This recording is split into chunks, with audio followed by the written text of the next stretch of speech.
O Senhor esteja convosco. Proclamação do Evangelho de Jesus Cristo, segundo Mateus. Naquele tempo, quando Jesus chegou à outra margem do lago, na região dos Gadarenos, vieram ao seu encontro 2 homens possuídos pelo demônio, saindo dos túmulos. Eram tão violentos que ninguém podia passar por aquele caminho.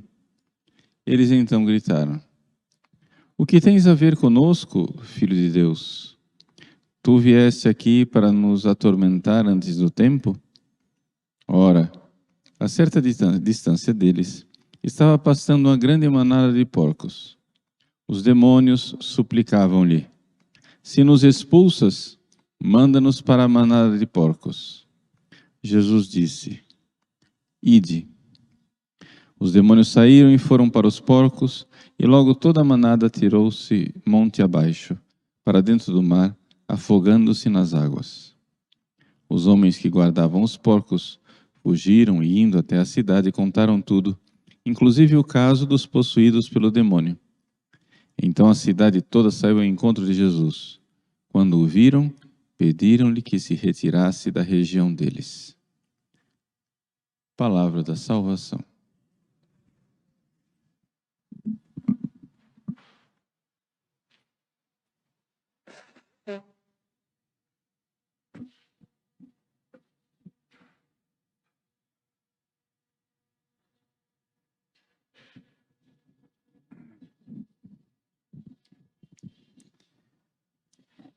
Meus queridos irmãos e irmãs, no calendário litúrgico, hoje seria a solenidade dos apóstolos São Pedro e São Paulo, dia 29 de junho.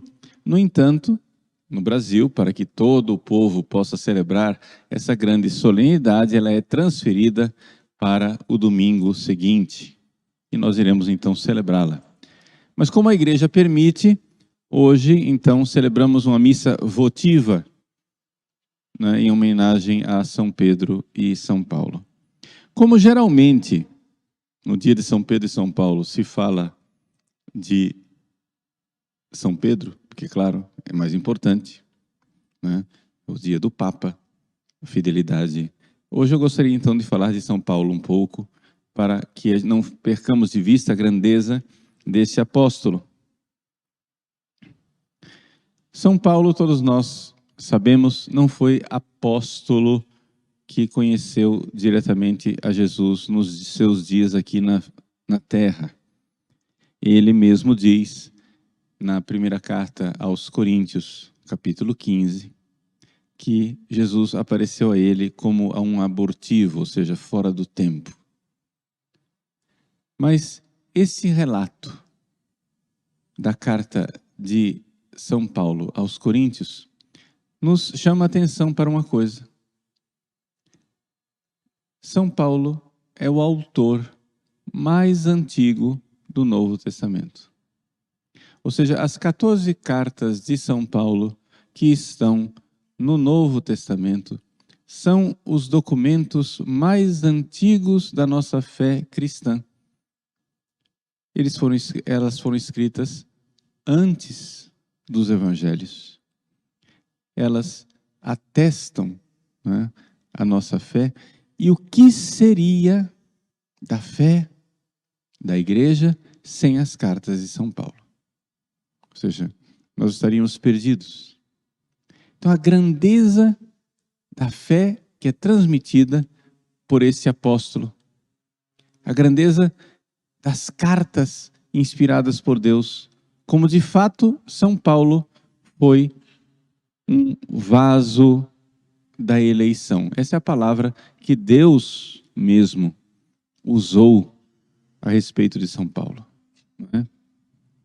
São Paulo, nós sabemos, nasceu em Tarso, que fica atualmente na Turquia, que fica no pé do Monte Taurus, perto do mar Mediterrâneo, então entre o mar e a montanha. Ele nasceu numa cidade grega, né, de língua grega, mas de uma família judaica. Então, Saulo, desde cedo, né, se nos apresenta como sendo um apóstolo de dupla cultura. Ou seja, ele era de, aspas, colônia judaica num país, por assim dizer, culturalmente estrangeiro. Então Saulo aprendeu o aramaico, o hebraico, da sua família judia, mas aprendeu também o grego, porque foi criado e nascido numa cidade onde se falava grego. E essa dupla cultura foi de grande serventia, exatamente porque depois ele é escolhido por Deus para ser o apóstolo dos gentios, o apóstolo que leva a fé até os gregos. Logo cedo ele é enviado para Jerusalém para estudar na escola de Gamaliel.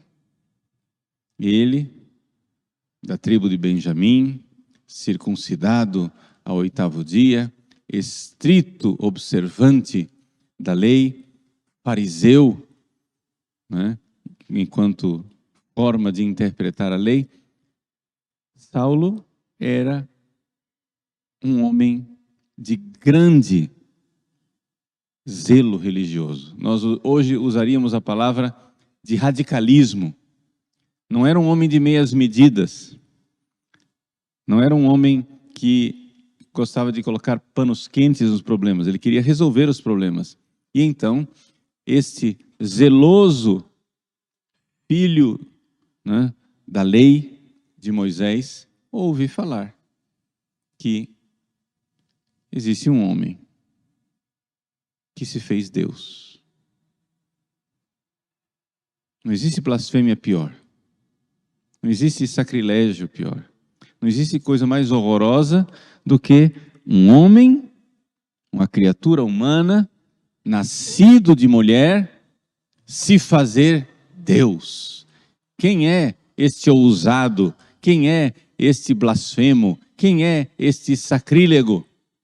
Jesus de Nazaré. E ele então, com a sua perversão, com as suas falácias, está conduzindo muitos judeus observantes para essa falsa religião, a falsa religião de um homem que se fez Deus. Tomado de zelo, São Paulo diz, nós temos que acabar com isso. E então ele, jovem, vê os líderes judeus perseguirem os cristãos. Assim como mandaram matar Jesus, agora vamos ter que matar esses cristãos, porque senão eles vão acabar com a nossa santa religião. E assim mandaram matar Estevão. Saulo, jovem, tomou conta das capas dos judeus enquanto eles iam lá apedrejar Estevão. E ele aprovou a morte de Estevão. Santo Estevão, diácono, ao morrer, tem um êxtase, tem uma visão e vê o céu aberto. Jesus sentado à direita de Deus e reza. Reza pelos seus algozes, pedindo a Deus que não leve em conta aquele crime. A oração de Santo Estevão converteu Saulo, que naquela hora nada sentiu, naquela hora nada viu. Mas esse pedido de Santo Estevão a Jesus, que não levasse em conta o crime daquelas pessoas, certamente foi ouvido por Jesus, sentado à direita de Deus. E então, o zeloso Saulo, que ia para Damasco, na Síria, para aprisionar cristãos e acabar com essa seita blasfêmia e horrorosa, no caminho de Damasco, é colhido por Jesus. uma luz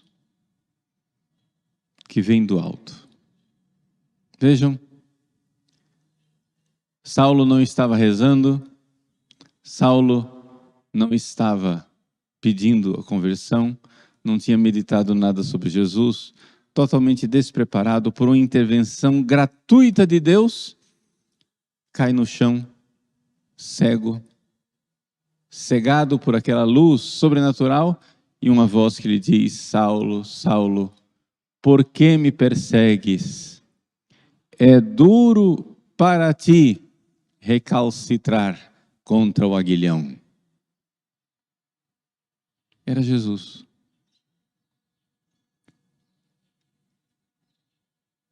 E não por raciocínios humanos.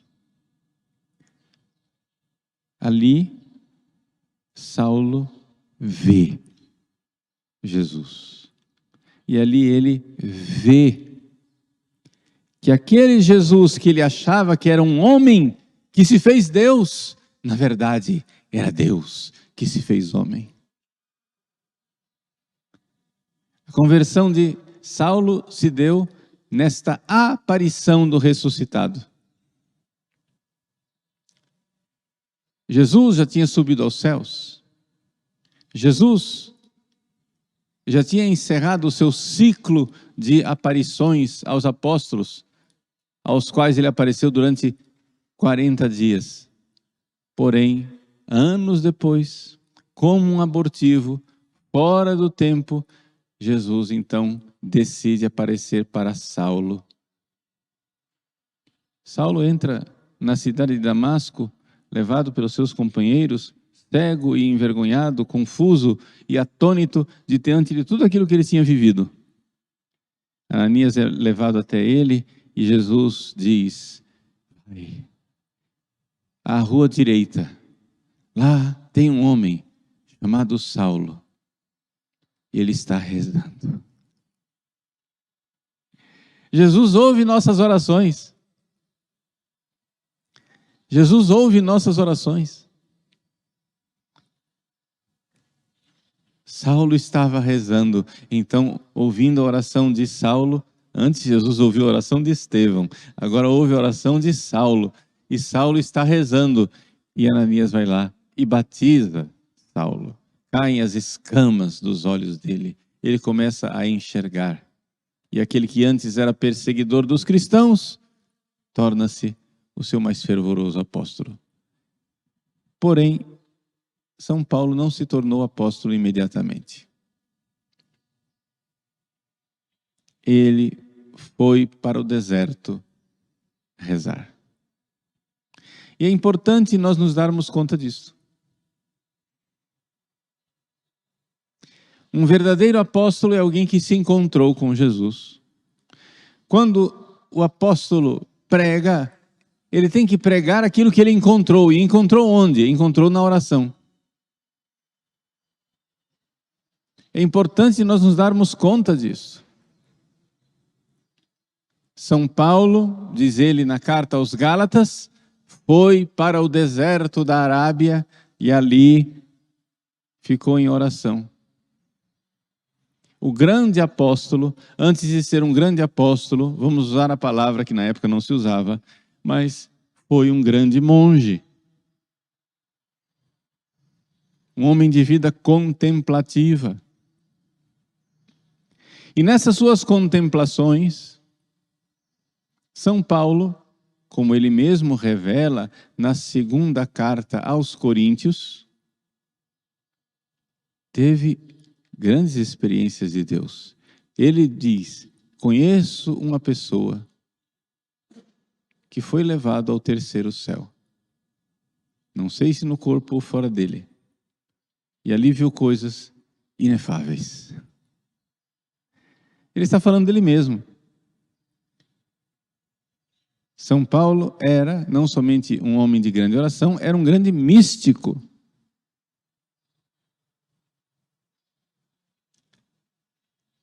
Nós estamos então falando aqui de um grandíssimo santo. Esse grandíssimo místico, esse homem que encontrou Jesus ressuscitado. misticamente, no caminho de Damasco. Esse homem que teve visões e êxtases extraordinários, onde foi levado ao céu para contemplar coisas misteriosas, é este homem que então um dia, em Antioquia, num momento em que os cristãos de Antioquia, os discípulos de Jesus foram chamados de cristão pela primeira vez em Antioquia, foi pedido que ele fosse separado juntamente com Barnabé para ser enviado. Ou seja, ali, né, houve um discernimento que São Paulo deveria ser ordenado. E ali São Paulo foi ordenado bispo. Ele recebe o título de apóstolo porque não era um bispo qualquer, mas era alguém que viu Jesus ressuscitado. E o que é o apóstolo? Apóstolo é aquele que é testemunha de Jesus ressuscitado. Por isso, São Paulo não faz parte dos 12, mas é muito justamente chamado de apóstolo. Porque ele, de fato, é testemunha da ressurreição de Jesus. Por isso, embora não seja um dos 12, ele é apóstolo. E então ele é enviado em missão.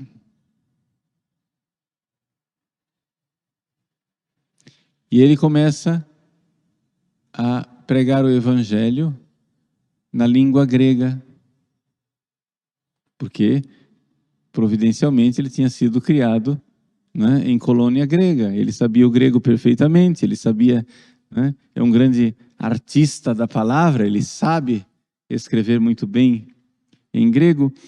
Ele então prega o evangelho na sua primeira viagem missionária. Na segunda viagem missionária, estou aqui evidentemente resumindo muitos detalhes, na sua segunda viagem missionária acontece algo de extraordinário, muito importante para nós. São Paulo, que estava querendo pregar o evangelho nas igrejas da Ásia, a Ásia naquela época era o oeste da Turquia, é impedido pelo Espírito Santo. Então, já que ele não podia ir para o oeste, o Espírito Santo diz, não vá para o oeste, e o Espírito Santo diz, ele não sabe para onde ir, então vai para o norte. Querendo ir para o Ponto, que fica no norte da Turquia, para a região da Bitínia, norte da Turquia. Ele ia para o oeste, o Espírito Santo não deixou. Ele ia para o norte, novamente o Espírito Santo não deixa.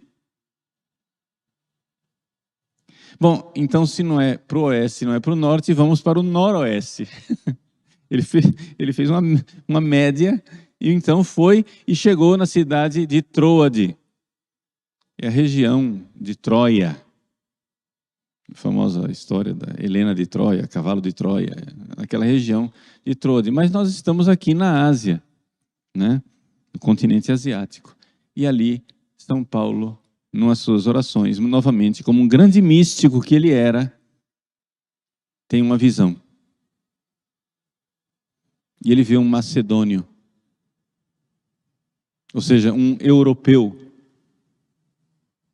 que diz, venha nos ajudar. Esse macedônio éramos nós.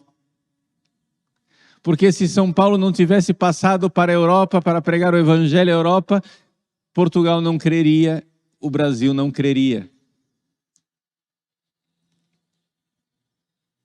E São Paulo então vai, atravessa, chega na Europa, e a primeira comunidade cristã europeia que ele irá fundar é da cidade de Filipos. Ali, ele é aprisionado, recebe pela primeira vez o castigo das varas, em carne viva,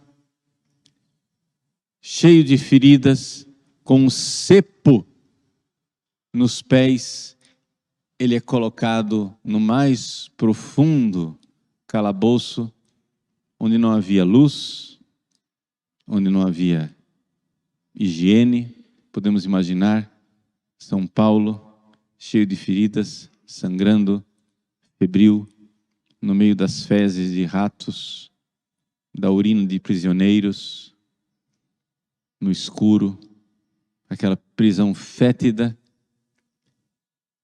Os Atos dos Apóstolos nos contam que essas foram as boas-vindas dos europeus.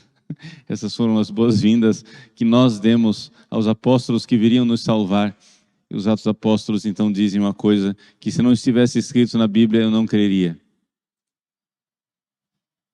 À meia-noite, Paulo e Silas louvavam a Deus. Nessa situação terrível, cantavam hinos de louvores a Deus. Milagrosamente é tirado da prisão, batiza o seu carcereiro e ali prossegue a jornada de Paulo, escrevendo suas cartas, pregando o Evangelho a todas aquelas comunidades. Se nós pegarmos a lista de coisas que São Paulo sofreu, lá na segunda carta aos Coríntios, é uma coisa admirável. É absolutamente admirável. Um homem que foi flagelado, sofreu o castigo das varas, depois sofreu naufrágios, apedrejamentos, perseguições. Se nós tivéssemos sofrido 1% do que São Paulo sofreu naquela lista ali, nós estaríamos precisando de terapia psiquiátrica para o resto da vida. 1%.